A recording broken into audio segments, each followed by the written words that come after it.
privilege to have Ms. Sangeeta Bavi, the Executive Director of Digital Native at Microsoft, to join us for an engaging networking session titled Microsoft Founders Hub. As a startup ecosystem lead at Microsoft, she is dedicated to supporting and empowering new age startups and entrepreneurs in India. Her vast experience in go to market programs, developer marketing, consumer insights, and more promises to offer a wealth of knowledge. Good evening, everyone, and thank you so much for having me here. I'm Sangeeta Bavi. I don't have slides. I'm from Microsoft. I'm not using PowerPoint. So, yeah, so I run the digital natives business for Microsoft. What it essentially means is me and my team basically help startups. Doesn't matter which stage the startup is in. Even if you have a LinkedIn page, an idea, there are programs from Microsoft that, we help support. And then there are really established, large, almost ready to go IPO startups where Microsoft comes and helps. What I'll do is I'll, break my session into 3 parts and address the gentleman had a question on Gen AI. I'll start first with AI and Gen AI. It's here to stay. I mean, I'll give you my perspective and I'll give you a perspective of what's happening in the startup ecosystem in terms of adoption of Gen AI. Second part, I'll cover a little bit about, I saw the portfolio of the startups which are here, right? The profile. Most of you are B2B startups, and I would want to get a sense of what stage you are in terms of your journey. So I'll talk a little bit about how do you, when you're a B2B startup, how do you basically scale your go-to-market? How do you go and win enterprise customers? What should be your, partnership alliances playbook? Because Microsoft runs that B2B machinery really, really well. So I'll bring in my examples. I'm not a practitioner, I'm not a founder, but I help support founders scale. So I'll bring in my perspectives of how this should be done.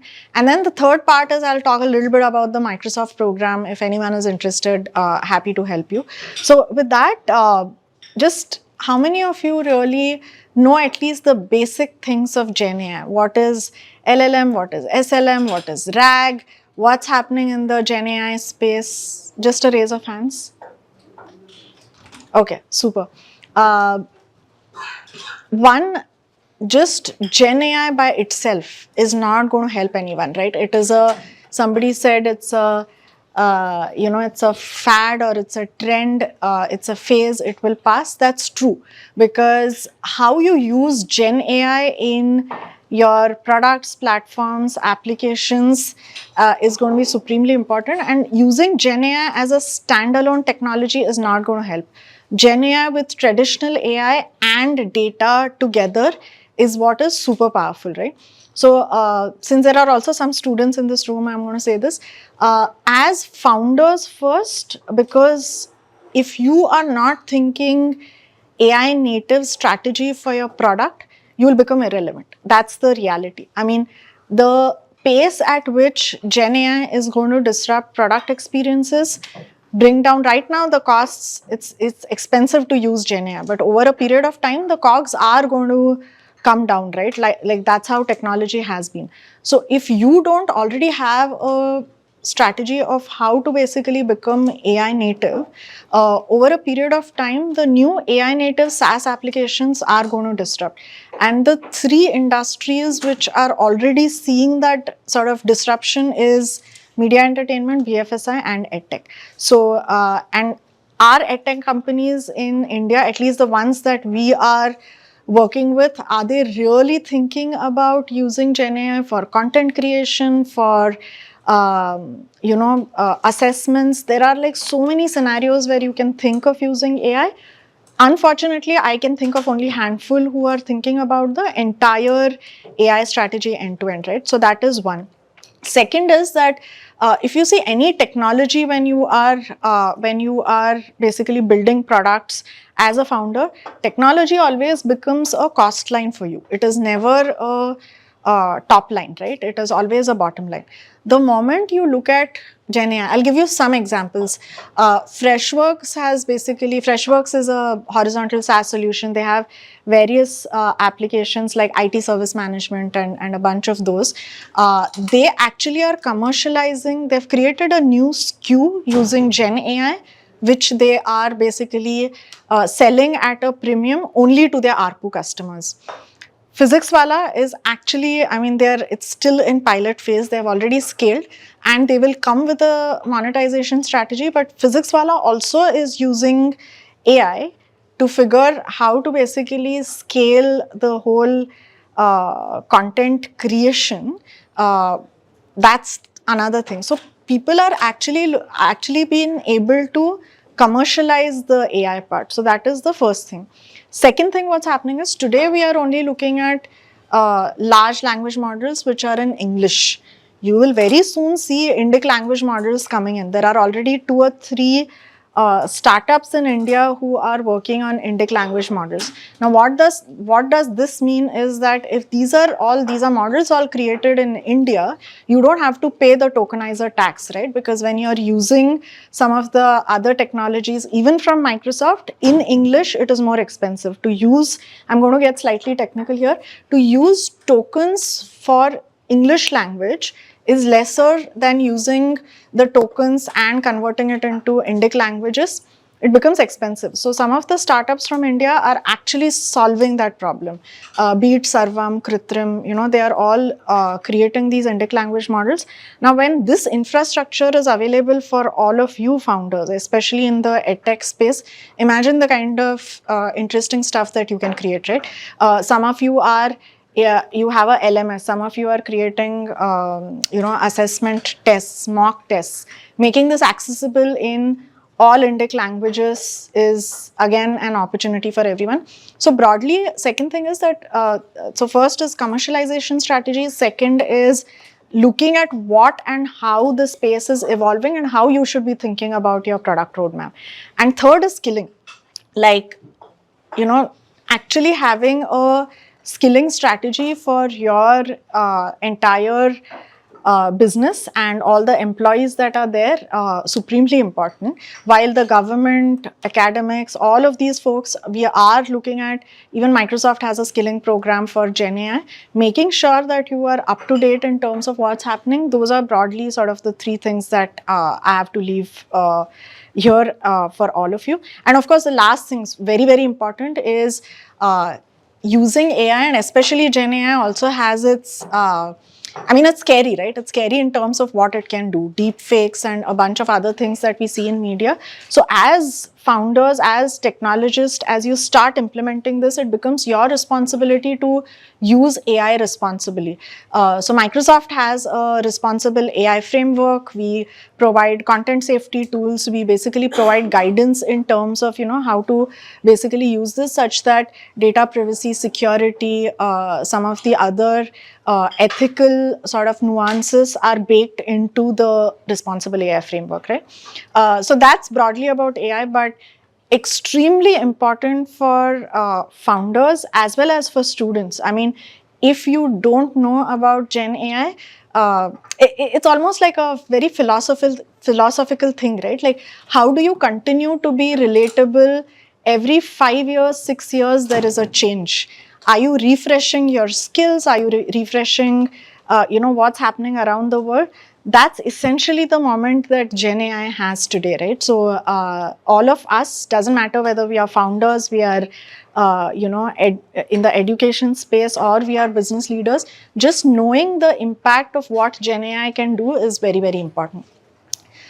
I'll just pivot to the second section of my conversation and would love to have it more interactive. I can pause here if you have any questions around this, I can take. So yeah, please go ahead.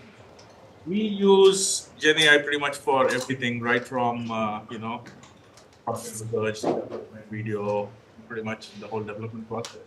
But it's not our technology. We use tools out there. So would you call that as, because, or should we be focusing on developing our own? Because we don't develop our own technology. We use technology out there. We use tools out there for Sure. Can you just introduce yourself and what you My do? name is Sandeep, and I'm from Rapid Easy Training Systems. So we're calling ourselves India's first training as a service company, because essentially we're creating a entire L&D on the cloud for mid-sized businesses, small and mid-sized businesses. So we have our own LMS, we have our own content library. So we develop content extensively, but as I said, we are not an AI company per se. So we use a lot of the existing AI tools. So I'd like to kind of have your thoughts. So is that something we need to be thinking about, of developing our in-house tools, technologies, or? No, so from what I understood, right, and I'll have to like actually deep dive into what you do. You don't have to create technology. You don't have to create tools using AI. But how do you basically integrate the fabric of AI in everything that you do? If you have your own content library, and maybe it takes, I don't know, I'm just freewheeling here, but suppose if it takes like 12 days to develop one package of content, using AI, you can actually bring that down to maybe 1 day, right? So how do you actually drive efficiencies in your workflows using AI is what you can think of. And today AI also, just one more thing, Sandeep. So today there is this FOMO. Oh, I'm not using GenAI. I have to create a chatbot using GenAI. Maybe you don't need to. You can use traditional AI. So also thinking through, when you're thinking GenAI, don't just think GenAI in a silo. Think of GenAI, AI and data. The combination of all the three together is very potent. Yeah, I mean, so what you described is what we're doing, but my question really was, we're doing it using not our in-house tools and technologies, but leveraging what's out there. So do you think that's kind of good, or is this something that we need to think about investing in-house, developing in-house? What's your? So you don't have to. I mean, if you are using some tools which are, I mean, why build if your core is content creation and providing an LMS? You don't have to move away from your core. If there is a tool available to help you create content faster, you should figure out how to basically do that, right? That's how broadly I would put it. There are three categories when I say AI. There are three categories of AI users. One is use all of these AI tools and technology to make yourself productive. If you're a developer, there is GitHub Copilot. If you are, like all of these, like Microsoft today, we have these copilots where emails are basically being written by the copilot. Summarization of emails are done by copilot.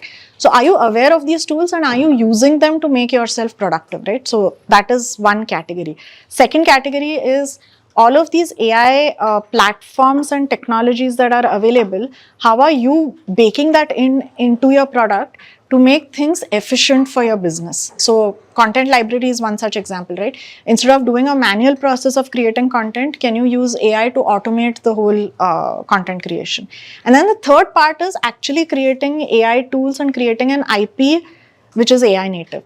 So you have to figure which, I mean, the first category is we as users, but second and third category is for founders to figure, where do you fit into the whole scheme of things. Any other questions? Go ahead. Sanjeev Bain from Hindustan Times. You said that it has impacted in a negative sense, three industries, which is media and second tech, and third one is BFSI. I would like to hear if you could highlight how it has impacted, why you have categorized BFSI as the third one. So is there any other industry which have impacted, or BFSI is the third one which has been impacted? Got it. That is question number one. And okay. second is basically, of course, there is a downside, AI has come, a lot of things have been automated and all, but there will be some positive things will be coming for few industries. So which do you think that, which industry will be benefited? We will come to the company later, but probably which industry will be benefited? Sure. Maybe I miscommunicated. All these three industries are seeing massive disruption in a very positive way, right?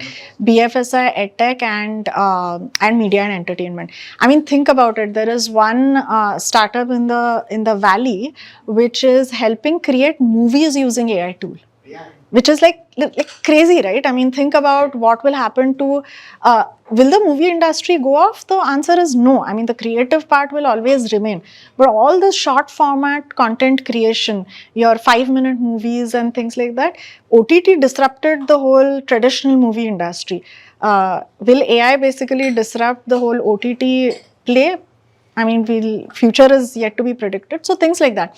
In BFSI space, what's happening is, and interestingly, this is India, right? I mean, I was surprised when we saw this from one of our customers. And just one of you, if you can just, I don't know who's time keeping the time check because. Oh, okay, great. The other in BFSI, I mean, India has always had a labor arbitrage, right? We basically get labor at a reasonable cheap cost. So your contact centers which are there, one of the big banking customers came to us and said that, you know, we want to do the entire automation of this such that I want to automate 70% of my support staff and see how that works. And when we actually did the entire modeling, we figured that even with like Indian labor costs using AI at scale after a certain volume, it makes a lot of sense. The cost economics of every call, every agent productivity, all of that basically goes down. But did they have to fire their entire staff? The answer is no. What they were able to do is, so I'll give you the entire case study, right? During festival season, they get a lot more queries in their contact center. So they have augmented contracted staff. They didn't have to bring that augmented staff. With the existing staff itself, they were able to increase the productivity of the contact center agents, right? And those are the kind of scenarios, Sanjeev, that we are seeing. And the adoption in these industries is much more faster because currently the use cases that are there are relevant and they are at scale. That's the thing. Which are the other industries which will definitely benefit are science, sustainability, all the weather forecast stuff, agriculture, social good. You should check out the startup called Karya.ai. They are using a combination of, in fact, the founder was featured on Time magazine cover. He is basically using AI to drive literacy in villages. So, and it doesn't matter, like if there is a person who understands only Hindi, a person who speaks Marathi can actually teach the person in Hindi. So it's a beautiful model. Karya.ai. Krya.ai. So they are using, and it's a not-for-profit organization. So they are using a combination of AI and Gen AI for that. Yeah. Any other questions? Sorry, go ahead. He had his hand Sir, raised. a couple of questions. Actually, I had attended a Microsoft event on AI in the office. For us, so my name is Abhishek Shrivastava. We run a company called MBA, right? We are program as a service, so we build programs for edtechs and higher education and companies, and we run it. So, to curriculum, to design, to content and delivery. I haven't got an answer from any AI software provider or the creator, like let's say like Microsoft or Google, that what is the commercial attribution of the content that I create? Because today, any content which is created in the education industry, largely so, the content creator is creating with some background IP and then the foreground IP they create, which is then becomes their IP, right? So knowledge is knowledge in the world, and on top of that we create. Does any AI tool provider today give me the comfort that whatever content I create, which I create very fast, and I think everybody should be very about that, because you're right, what I can create in 12 days, honestly, my team, we've tested it, takes 3 hours. Right? But that content, when I put it out in the world, I make money off it. I don't want somebody later coming back and saying, hey, sorry, you using effective my content, but there is a backlink to my content.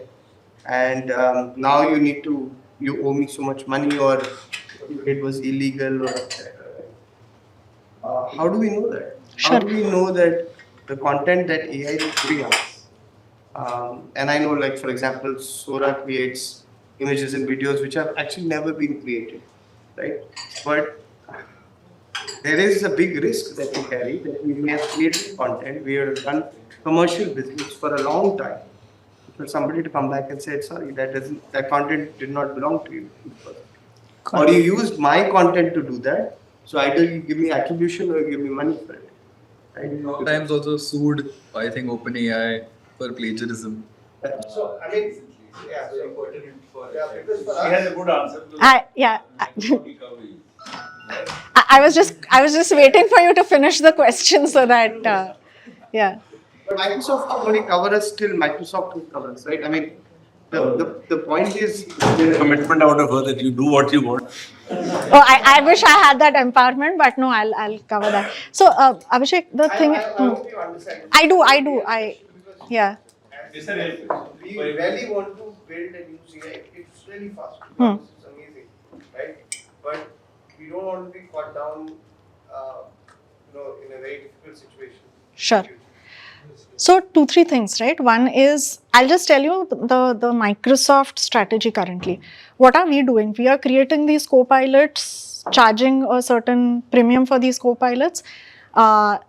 And it's $20, which is almost the cost of a coffee per day types, right? In India, if you just break it down to like literally, not the coffee in the canteen, but like branded. Yeah, yeah, exactly. Yeah, that's what. So the thing is that $20 per month per user. So the thing is that now what happens is not everybody would want to pay for something like this, right?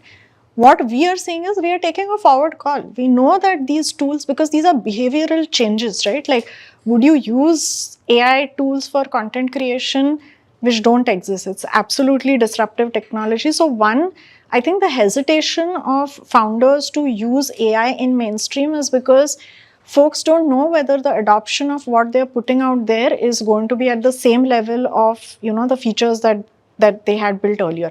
Case in point being, I don't know which example. I'll give you Zomato's example, right? Zomato has put out this foodie buddy AI thing for all the Zomato Gold users. And we were asking them, why are you not doing this across your entire consumer base, right? And they are not doing it because they don't know whether, non-gold users basically will be able to, whether the monetization of that will happen or not. That's why the hesitation is to go with a closed cohort of customers.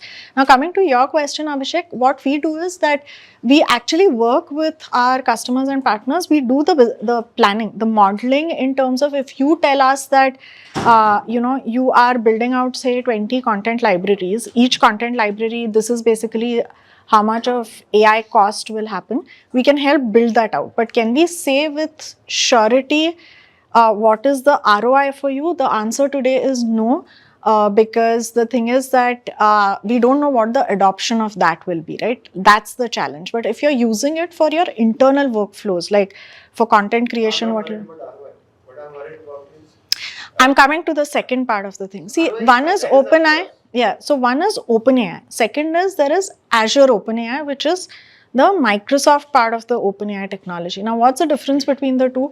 Microsoft is the most vulnerable company for all sorts of legal suites that we can think of. So we will never basically do anything which is non-compliant, which doesn't fit into the regulatory framework. So the Azure OpenAI, if you use Azure OpenAI, you essentially get everything from a security, responsible AI, data privacy protection, standard enterprise SLA. So all of that gets covered under the Azure OpenAI. Now, coming to the whole plagiarism point that you were talking about, right? That's about how you implement the entire technology. Because ultimately, what is OpenAI? OpenAI is a reasoning engine which has intelligence. That's essentially, broadly, if you have to put it, that's how it is. So how do you actually do the implementation of that also matters. But I'm happy to put you in touch with some of our AI experts who can actually help you build the framework, at least the bare bone framework of what you want to do.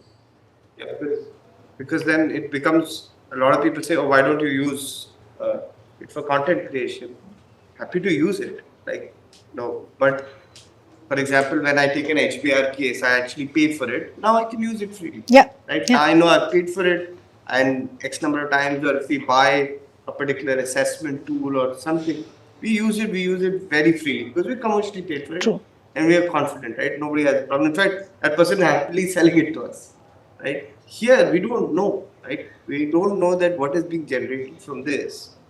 I paid for the tool, but I haven't paid for that content that was created through that tool. Now, if I use it, so fair enough. I think thank God. I think at one point, Microsoft did make a public announcement a while ago now that if you are using Azure AI with its guideline, while it is generating content based on whatever, they will cover if there are lawsuits. There was some such Not cover lawsuits, but the thing is that because of the damage, not just the lawsuit, the yeah. consequences. What, if I remember correctly? No, so see, the thing is because the ownership of what gets implemented is always with the IP owner, right? We basically just help. No, but see, But what if OpenAI doesn't tell you where it's getting it from. So therefore, either I use it if I'm aware of the risk, or someone is mitigating it, or I don't use it. So why do I get the impression that the early this part of the big confusion, particularly when the big battle was on, this question became prominent. yeah, And Microsoft did say, now whether they will cover in the US or EU or India, that I don't know, but there was a statement that Microsoft is going to cover your risks. yes. So the thing is that if you're using Microsoft technology, yes, not OpenAI, right? Because we build on Azure platform. yeah. On the Azure platform, if you are using any technology, and I presume you are referring to OpenAI only, correct? Yeah. Or based on that. On that, all your risks are covered. Is the answer yes or no? The answer is yes and no, because the thing is that it depends on what category of risks you're talking about. But I can share more details. So one moment. IP risk, which means the content which this is spewing out, is that questionable or challengeable in terms of an original intellectual property? True. It depends on how it's implemented. See, what happens is that you basically get, I'll get into the architecture details of this, right? You also need to figure, you can't just call the OpenAI, get the content and use it as is. You have to do certain packaging around it, there are certain steps to basically make sure that, you know, the validity of the content is taken care of. And that is the framework that Microsoft Azure OpenAI provides, loosely, if I have to basically call it that. If that is implemented in the right way, then yes, then the risks are covered by Microsoft. Let me ask in simple words. I don't understand much about the technological part of that. I'm saying I'm on Azure platform. I have an Azure subscription. I went and said, please write me a 100-word article on how batteries work. Oh yeah, that is covered. That basically gets covered under Microsoft because you're using the Microsoft IP. So if you are creating a content which you're using in your IP, right? So no. So and we are getting into like technical details of this, so we can talk offline. But there are two things. If you're using Microsoft tools for creating content, we are covered because the tools that we have put out, the Copilot, or if you're using the developer tool, GitHub Copilot, all the legal risks are covered when you use Microsoft tools. But when you use the Microsoft platform, which is essentially Azure OpenAI, that it's one of the services that we provide, right? If you're using Azure OpenAI to basically, bake it into your IP and help sort of automate certain workflows or do some scenario. In that, how you implement, it depends on that, and then the risks are either covered or not covered.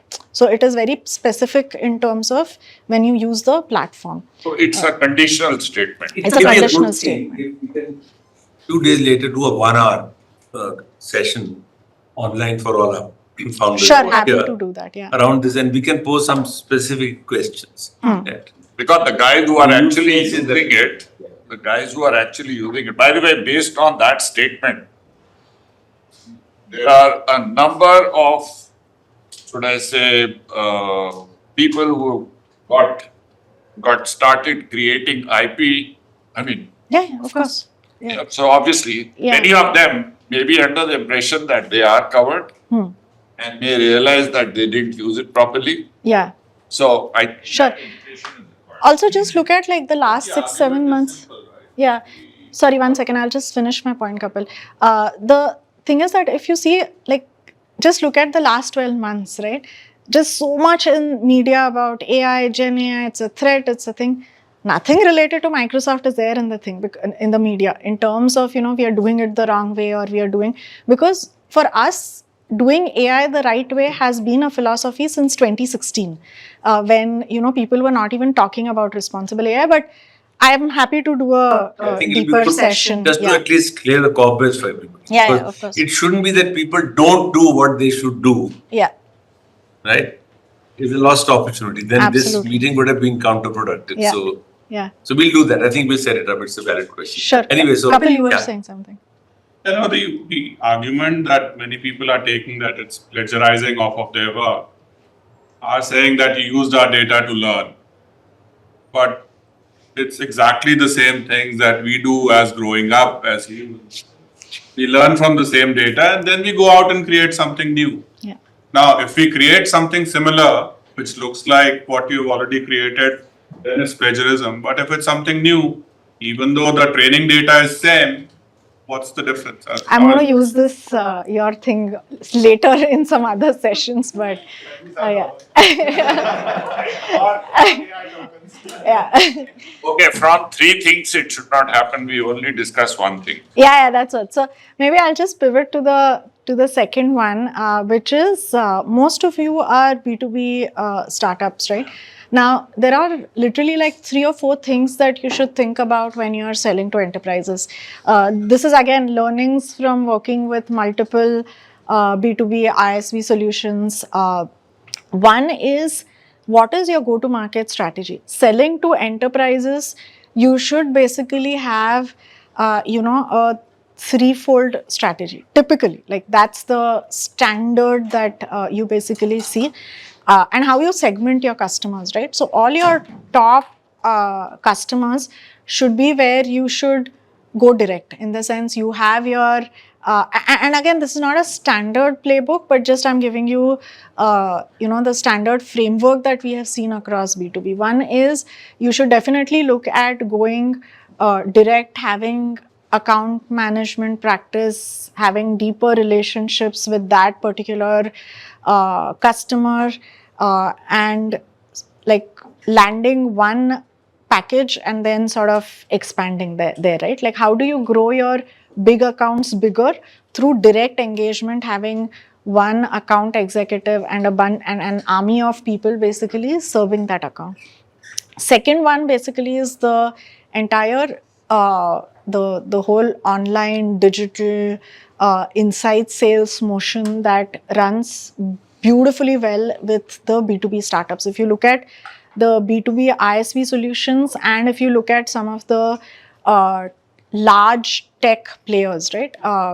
Take any example, take Microsoft, Google, Amazon, Adobe, any of the large players, the inside sales digital engine works really well with the B2B startups, because that's low investment. I mean, low investment in terms of warm bodies, but most of the founders have sort of gotten really experts at doing this, and there's a lot of tribal knowledge in the community.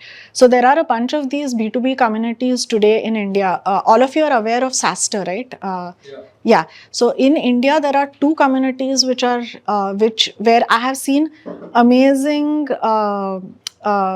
sharing of knowledge from established founders. One is SaaS Insider, again run by founders, and the other one is SaaS Boomi. This is run by Girish Mathrubootham. Both of these are not-for-profit communities where established founders come and share with you how you should be even setting up a team, how you should be setting up. Say, for example, you want to go and expand business in Middle East, you should figure, what are the things that you should basically take care of. What are the salary structures for the team that you should be doing? This is the kind of knowledge which is shared in the communities. So you should definitely, if you're not part of these communities, I would strongly urge you to attend these events, because a lot more gets shared there. And also think about it. me or any other person who's not a practitioner coming and telling you to do certain things is fine. Like, you will get a framework. But somebody who's gone through the journey of, how did they grow from a 0 to 1 or scale from a 1 to 10? What are some of the things that they did? You'll get a better sort of perspective of the successes and of the failures from them, right? So that is the second aspect. And the third aspect is, do you have a channel strategy? Do you have a partnership strategy? Do you basically look at, partnering with either some of the SIs or some of the advisories or some of the tech players? Like, I'll bring in Microsoft example. We sell to the almost the top 300, 400 listed BSE companies in India. There is an army of Microsoft sales machinery which goes and works with all these customers. So there are programs from corporates.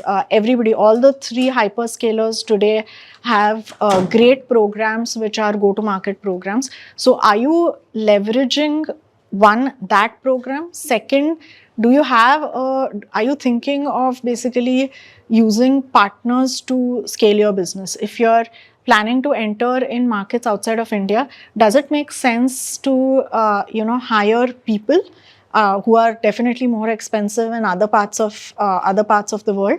Or do you partner with, say, a TCS or some of the local partners there who can sell on behalf of you? So thinking, and this is not required when you are at an early stage, but once you basically hit the 3, 4, 5 million mark, from there, how are you scaling through on the backbone of the partner channel becomes supremely important, right? That's the thing. And also, if you're selling into enterprises, do you have like seasoned corporate leaders who are coming and running your sales engine? Are you thinking about that? How are you basically attracting some of these folks?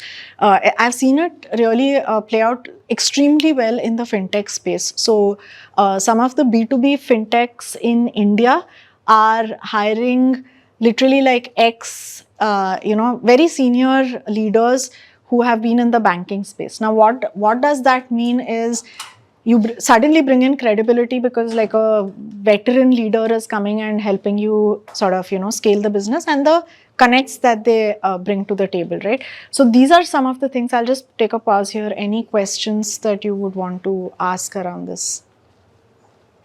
So if I may, for the folks who have a B2B play, how do you currently go to market? What's your go-to-market strategy? Ramana, I'm co-founder at Code Tantra. We are India's largest teaching learning platform provider for teaching coding in higher education institutions. So they actually use our platform to deliver their academic courses. So we don't do anything beyond their curriculum. Got it. Then we are also India's one of the most secure and scalable platform provider for online and paper-based assessments.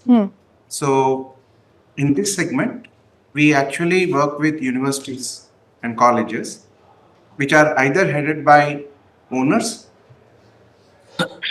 meaning they become secretaries or the chancellors of the universities and the colleges, or custodians, trustees who run on behalf of owners, meaning they are the custodians of the money that goes out as a payout, right? So what we have learned in the last 10 years is that decision making does not happen unless we physically go and meet and establish that trust relationship that we will deliver what is promised. I mean, this is a tech sector. It's not some other fintech and other things. So we found that it's much easier, and in fact, they expect us to come physically and have a across the table discussion for a business deal to have. So, did it answer your question? It did. In fact, the whole, especially in India market, come meet, sit across the table is pretty much there across all the sectors. Forget the startups. They want to do everything on WhatsApp. If I write a mail and then seek an appointment, you won't get a response. Yeah. If you go and physically say, they'll say, you should first take an appointment. Yeah, I can imagine that. So, but are you thinking of bringing any of the established academic, people who have been in the academic sector coming and either advisors or board? You must be already having that. Yeah. That's a strategy. It Yeah. has both, I mean, it can play out both ways because this particular, like most of the things, is a very close-knit community. And you have people who have very strong notions, especially those who have come to that helm, right? So if you take up one person, you may antagonize the other market. So we play it little True. carefully there. It's True. not that easy to just latch on everyone onto the board, though we like them to be. Yeah, got it. Any other questions around the B2B go-to-market space? Okay, you were just stretching. The third section that I wanted to talk about was, what does Microsoft essentially do? We have a Microsoft program called Founders Hub, which helps early stage startups. The whole hypothesis of the program is how can we help startups as you are scaling not have to pay for anything that you use around technology, right? That's essentially the whole focus of the program. And this is very similar to all the other programs that are out there, whether it is, I saw AWS logo in the thing, whether it's AWS, GCP, Microsoft, Alibaba used to have something like this, SAP today has, Salesforce has a bunch of these things. But the whole idea of the Microsoft, I'll just focus on the Microsoft program, is Microsoft is not a single portfolio company, right? We just don't have credits for the cloud. We also have the whole productivity suite, which is the whole Outlook, SharePoint, which is productivity and collaboration. There is security, there is GitHub for developers, and there are OpenAI credits also as part of the program.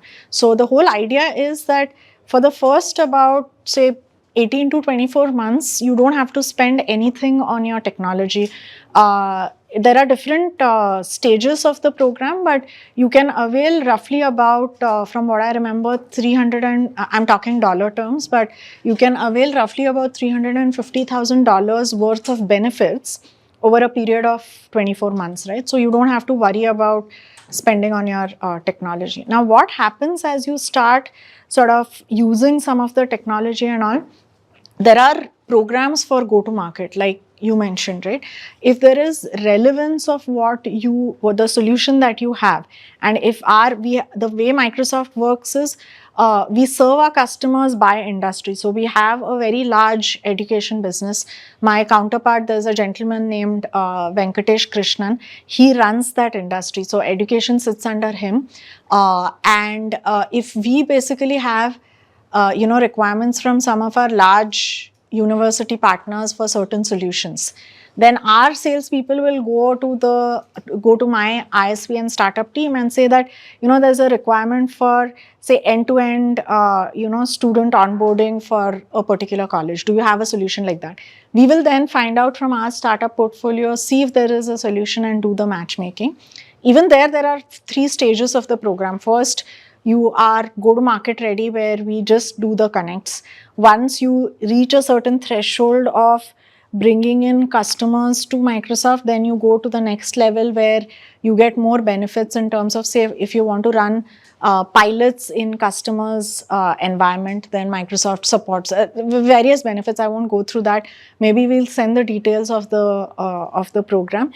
And then there are other softer aspects of mentoring, creating a business plan. If you're raising money, how do you make your pitch deck? So you can actually avail the right experts from Microsoft to help you build that. In case you are raising money from a particular investor, Microsoft has relationships there. So if you need some help in terms of, making the connect or giving a reference of some sorts, Microsoft always does that. And then there is the whole marketing thing. In fact, recently when Satya was here, he was here in February, a bunch of the startups he referred to in his keynote. And that itself basically just, and you founders are like really creative, right? Some of them actually used the video clip of where Satya had referred them, and they sent it to all their pipeline customers for that quarter. That guy ended up closing about 70% of his pipeline just using that one video. So there are these several marketing things that Microsoft supports in plugging startups in large events, doing a showcase, helping set up booths. So those are the programs. You can actually search for Founders Hub, apply for the program. There are 4 levels of benefits. Depending on what stage you are in your journey, you can get selected at different levels. But I'll pause here now. Any questions, anything that you would want to ask? I have a mixed feedback. Oh, I was waiting for that. So we used the Microsoft Founders thing and startup club, and I think for a year and a half worked out fantastic. After which, so the Azure platform, I have a platform called Medical Learning Hub. Huh. So we do all types of doctor trainings, nurse trainings on the platform. So just about the time the whole freebie was going away, we started understanding what the cost implications were through the predictive analysis tool that you have. And we found that it was in the range that we wanted. As soon as it went off, the range from what we had was close to about 50,000 rupees a month. It just shot up in real time to 7 lakh rupees per month. 7 lakh? Yeah, and it was Okay. absurd. We got in touch with Azure team, and then there's layers of complexities of who do you reach in Azure. So after about, so we did some changes at our level and got it down. So 2 lakh rupees per month is what we started paying for it. And then a few people, several emails later, one of the Azure guys who was helping us, he said, you should get, you should talk to someone really senior in the group, and so that person will help you sort out. But long story short, several months later, we were still paying about 1 lakh or so, right, for our platform. We just switched last month because a friend in Africa, he started using a different platform, and he said, Sachin, the same. So we were using this our medical learning hub together, right, for Africa as well as India. And so when he switched into another platform, his cost came down to $80 a month, the same platform. Interesting. Yes. And we started doing that like last month, and our cost is also really. So, Sachin, happy to basically, in fact, set up time with you because we've seen like costs fluctuate, right? But not to the scale from 15,000 to 7 lakhs. I've been in this business for 7 years. I've never heard that. So, We were in so much discussions with Microsoft at that time. got it. And it's all just, no one knows what's happening. I mean, someone's giving a response, a support team I'm talking about, right? Oh, So support, you okay. raise this- you raise the support team tickets, and it's all across. So No, I can just say sorry for that. But the thing is, I'm happy to talk to mixed you. feedback because it was great for the year and a half that it lasted. Fantastic.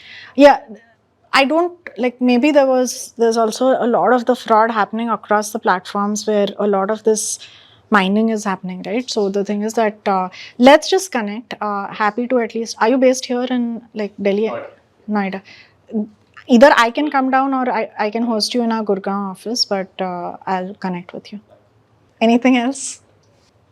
Is there any special advantage of being a 5-year-old or 365 customer? Yes, why not? More than 5 years actually. No, but I will definitely connect you with our AI expert so that you can at least evaluate since you've also attended the AI workshop and things like that. Maybe you already. Somebody showed me something very cool. They took a bunch of documents from their laptop and put it in the Gen AI tool and said, create a presentation out of it. That's amazing. Yeah. Because over the last 6 years, we've created so much content around. In fact, I was talking to the team. Most of our content sits on SharePoint. And it's across different customers, different files. We were discussing how Gen AI can then go into the SharePoint, pick all the information. So any post we've created on product management would pull off all that information and build text and videos. Yeah. Right? Which is great, which is fantastic. Love to do that. So, But just, it's good when it's built from our content itself. Right? But our base content. But when it's not based from our base content, let's say a new post we kind of create on cybersecurity. And if Gen AI helps us create new courses, we'd love to use them. so these are tools like we were just discussing earlier. This doesn't, I mean, it takes care of all the plagiarism risks and everything because these are tools from Microsoft. And if you are already a M365 user, you will be eligible for the Copilot. These are, so essentially what, yeah, so same thing. So now it's like for PowerPoint, for Word, for Outlook, we have created copilots for each, like almost all of our products, right? And if you But sit on we the, still have to do the $20, I think. Yeah, That- still. No, which is fine, Yeah. which is fine. But what I was very interested is if Copilot can sit on all the data that we have, or can actually help us create new content very quickly. it does. And then it basically, and if you can do it without the stress of, I don't know, like I'm holding a, a hot cake in my hand, it could fall anytime, right? So that, if that fear is taken away, then, I mean, if I have a sold customer, I will do it. Sure. So, Get my team of Canva. yeah. So, I'll tell you how the Copilot works. The entire your content sits in your firewall. That doesn't go out. That Microsoft also doesn't have access to. The only call that Microsoft Copilots do to the OpenAI engine is for all of this summarization. So basically getting, so I'll talk to you about that. But what problem you're trying to solve for, you can actually solve for it using just Copilots. You don't have to build your own, you don't have to create AI, bake in AI into your current platform, is my sense, but happy to talk to you about it. Very openly, and we have everything on SharePoint. Like I was even asking somebody if somebody could go through documents on our email, because 5 years back, 6 years back when we started doing this, a lot of stuff actually still on email in a Yeah. funny way. Yeah.